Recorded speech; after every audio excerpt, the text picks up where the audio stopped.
Hi, I'm Marie. I debated for South for 4 years, and I've coached at South and Sanford Middle School, and I'm here today to talk about the history of prison abolition.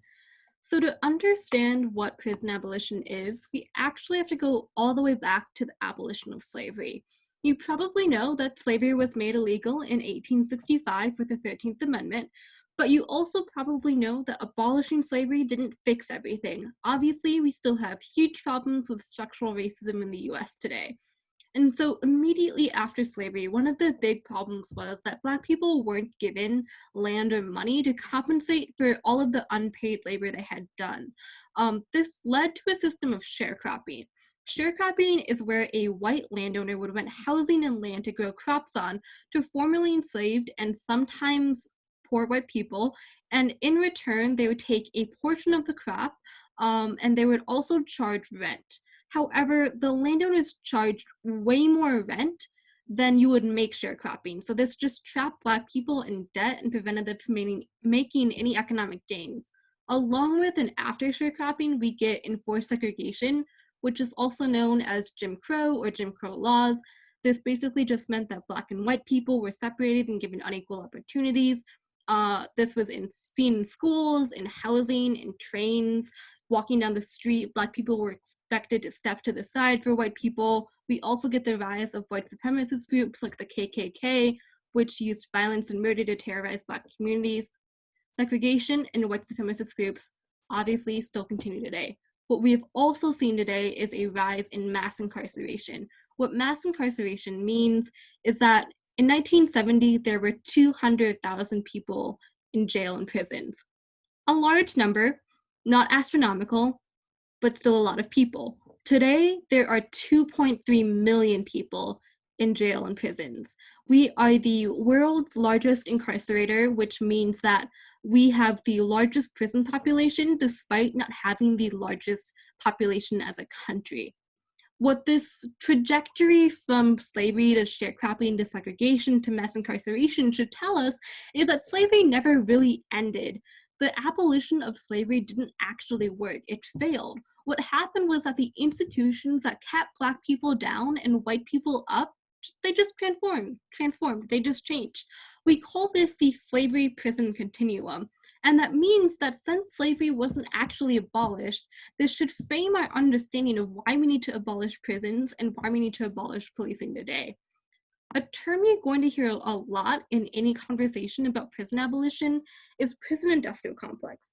This is a pretty complicated term, but I like this definition from Huey Freeman from the Boondocks, which is a TV show. And Huey Freeman says that the prison industrial complex is a system situated at the intersection of government and private interests. Private interest generally refers to corporations, so companies. It can also be used to mean like wealthy individuals.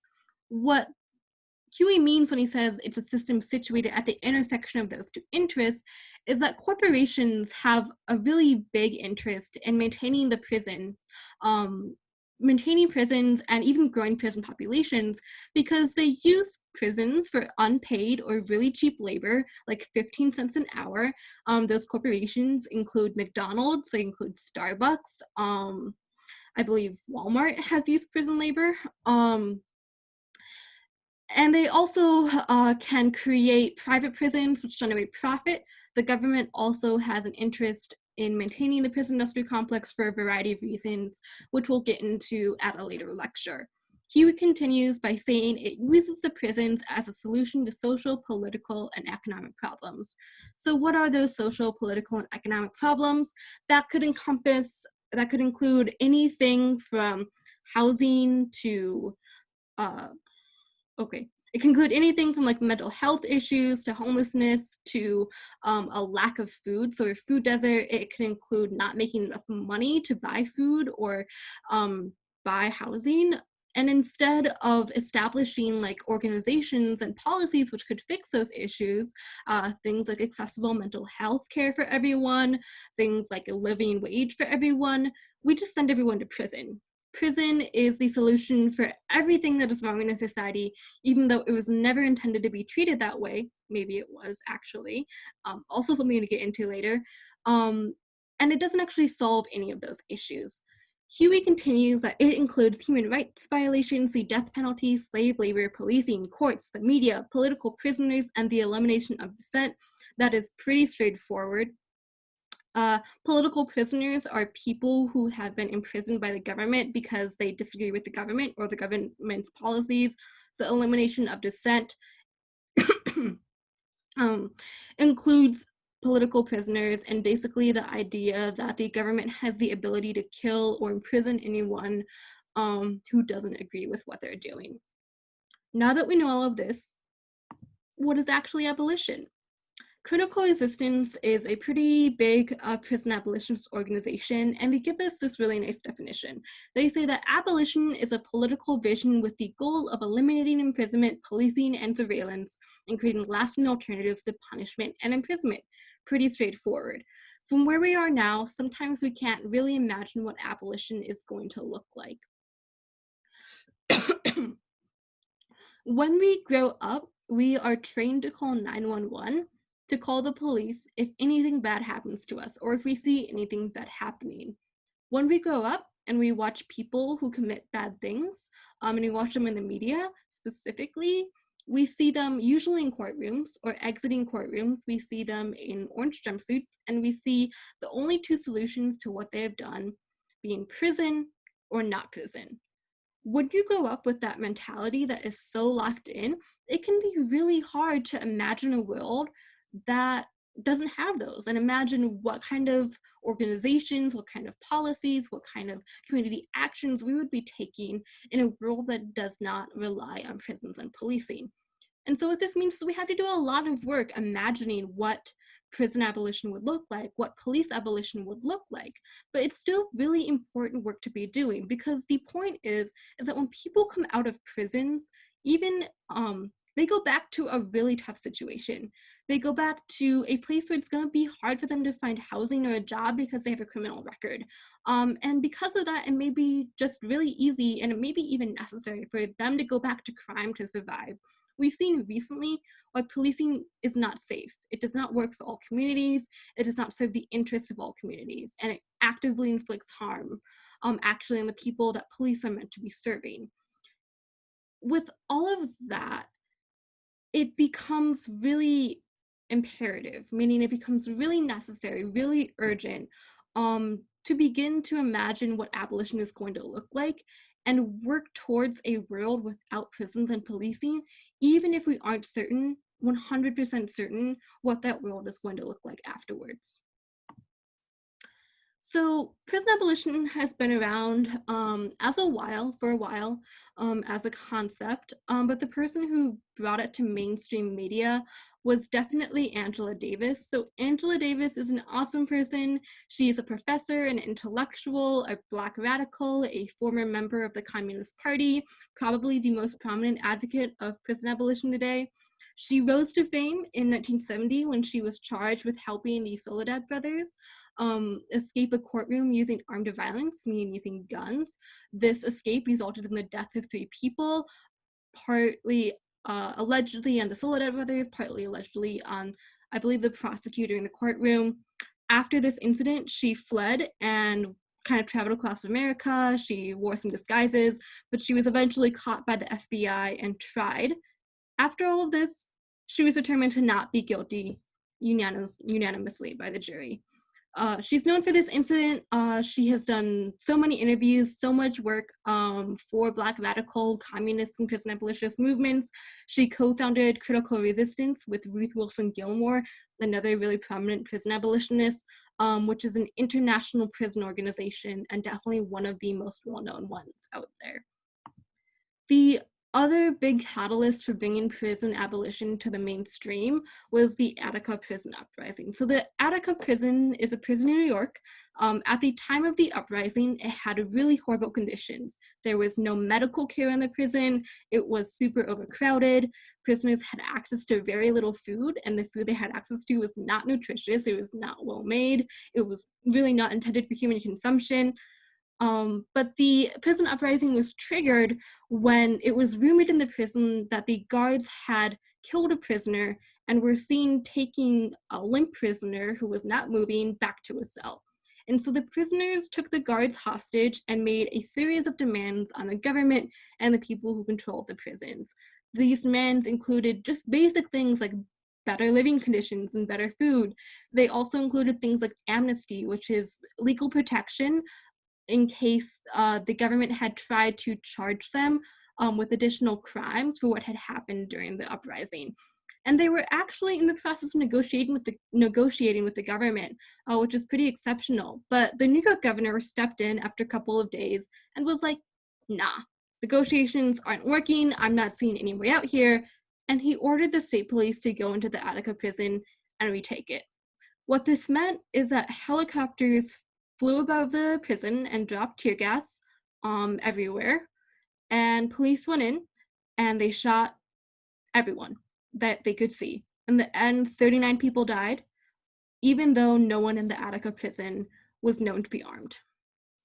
This was a really transformative moment for specifically activists in terms of pushing forward prison abolition instead of prison reform, pushing forward the idea that we need to get rid of prisons instead of just make them better after the government literally killed 39 people rather than improve the conditions for the prisoners in Attica prison. Those are the two big moments, person and event, that you should know when you think about the history of prison abolition.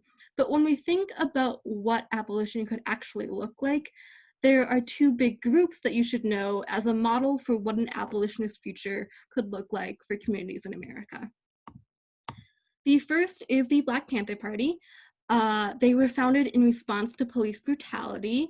The original idea and original goal of the Black Panther Party was to follow police officers and make sure they weren't harassing or brutalizing anyone. And they did so with guns because they believed that guns were necessary to defend themselves from police officers who also had guns, and also that unarmed patrols had not worked in the past, and so maybe arming themselves was necessary.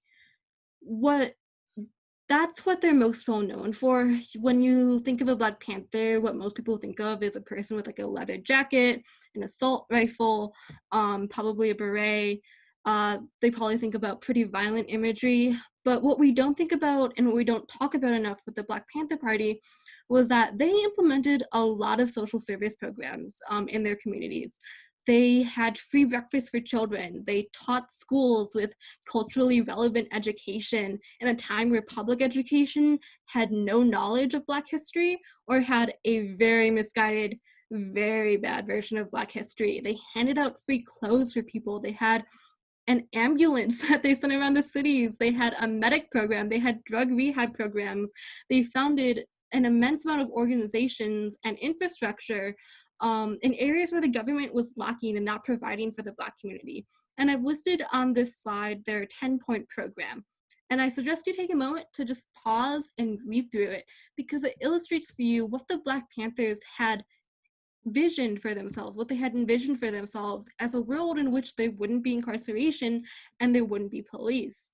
And it's a really transformative vision that I think you can take a lot of inspiration from when you're thinking about what an abolitionist future could look like. The other group is the American Indian Movement. The American Indian Movement was actually founded in Minneapolis, which is pretty cool. It was founded in 1968. And similar to the Black Panthers, it started off as a police brutality patrol, which meant that they would follow and observe cops, but they were also an alternative for people to call instead of the cops. In case of conflict happened, they were there and they obviously did not mean to harm anyone or incarcerate anyone involved in conflict. I believe that after they started patrolling, there were 22 weeks in Minneapolis where no Native American person was arrested, which is a really exceptional accomplishment, given that prior to that, Native American people in the US had been arrested at the rate of like one a day. And they really put forward a vision of what abolition could look like and what alternatives to policing could look like within communities.